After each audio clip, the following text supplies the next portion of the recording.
Hello, welcome to another episode of This, That, and the Other. And yes, this is going to be another football videos. Football season's already actually gotten started. The NFL had its first preseason game last Thursday, and I think 3 weeks of preseason, then the regular season's getting started again.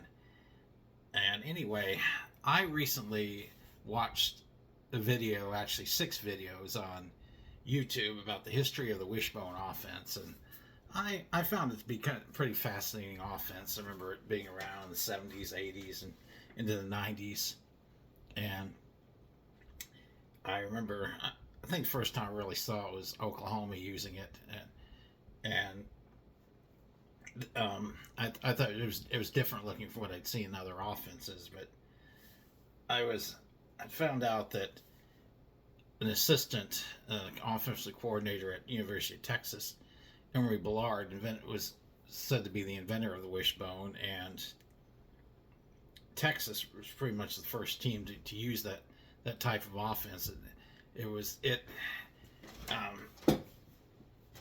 took the ball away from other teams. The wishbone with the wishbone offense, you could hold on the ball quite a long time and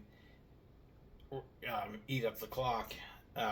One of the problems with Wishbone, though, there were a lot of fumbles. But anyway, what I saw, Oklahoma was at the time was coached by Chuck Fairbanks, and he was looking for some type of offense to get his team into being in one of those teams that competes for the national championship. He had to go to Gerald Royal, who had actually been an Oklahoma quarterback years before, and learn that offense from him and Emory Bellard, and they his team for one, that Oklahoma, and there's some others also that learned the wishbone as well, but Oklahoma started using it effectively. The first one they did it with was quarterback Jack Mildren, very good wishbone quarterback, and they had Steve Davis, who's very good, Thomas Lotz, J.C. Watts, and there were a variety of others. There was Jamel Holloway, I remember him. There was Charles Thompson. Freitman was in the mix. Although he threw the football more, and he ended up getting his leg broken, and after that he felt he had no future at Oklahoma, so after his leg healed, he transferred to UCLA, and later became a successful NFL quarterback. He played for Barry Switzer at Oklahoma, and then he ended up playing for Barry Switzer again when Barry Switzer coached the Dallas Cowboys, and actually got a Super Bowl win with the Cowboys. But the Wishbone offense was hard for teams to stop. They especially ran over teams in their conference that were a lot weaker than they were. Oklahoma's biggest competitor was Nebraska. Nebraska ran the eye, but Nebraska could beat Oklahoma. Other teams like Kansas State, Iowa State, they didn't do so well, especially against the wishbone.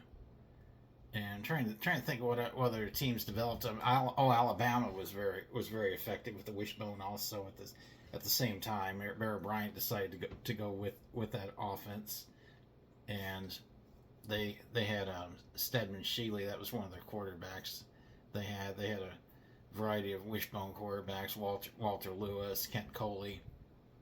I remember watching Alabama play with that type of offense as well, and running over teams. Same thing the SEC. They had a lot of weak teams like Vanderbilt, Kentucky, teams that were not in the same caliber as Alabama. Tennessee gave them a hard time, and Auburn's always a big rivalry for Alabama. Always a good game when those two meet each other.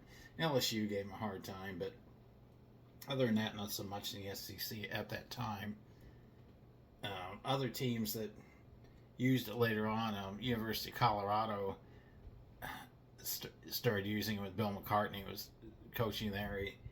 He had an offense before. It was more of a passing offense, and it just was not working. And he brought in the wishbone. At the time when Texas and Oklahoma were using the wishbone, Kansas also developed the wishbone offense. They had Nolan Cromwell as their quarterback. He later was a defensive player on the Los Angeles Rams, but Oklahoma had a long winning streak, and one game, Kansas was the one that put an end to Oklahoma's winning streak. Kansas won that game 23-3, and Barry Switzer said, "You know what? The reason they won, they used the wishbone also." So, trying to think of other teams. Auburn later on also was using the wishbone. They had Randy Campbell as quarterback, and Bo Jackson on that team, running back on that team.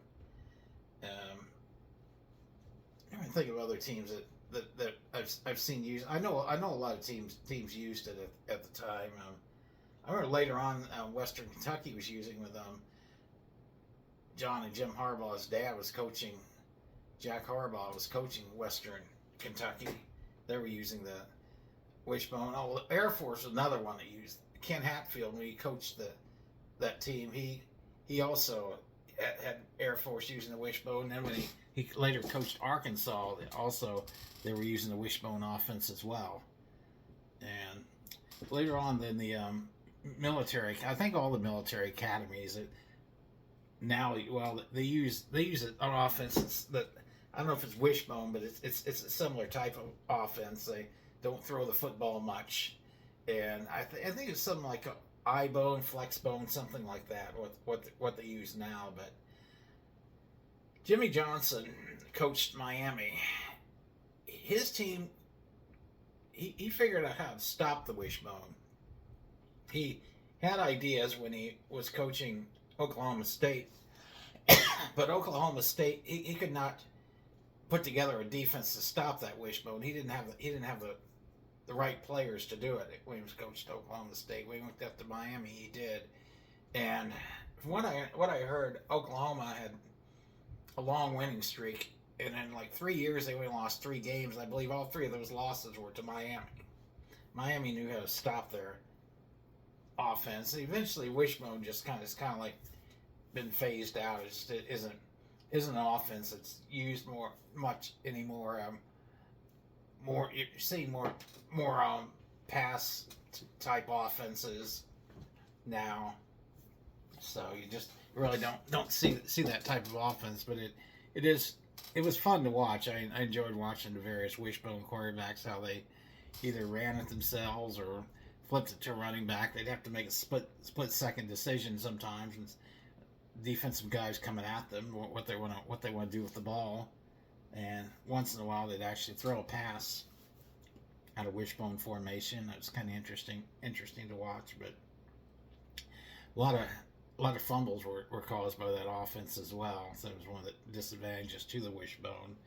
But those videos are very interesting to watch. It's like I said, it's about maybe 20 to 30 minute videos each on YouTube about the history of the wishbone offense, and I enjoyed watching it. I would recommend that. I wouldn't recommend trying to watch all of them at once. I don't know. I personally, I would have gotten bored if I had done that. But I don't know. Everybody's different in that regard. But I watched them little by little, and eventually watched all 6 of them. But anyway, I'm looking for more ideas on things to talk about. And like I said, my show is about preserving history, especially obscure aspects of history. And I don't want to make every one of these videos football related. I want to focus on more subjects. So like I said, if you come up with something that's feasible for me to research, I'll base a video on it. Like I said, I don't do politics. I don't do controversial subjects. And with that being said, like, subscribe, share. As always, thanks for watching.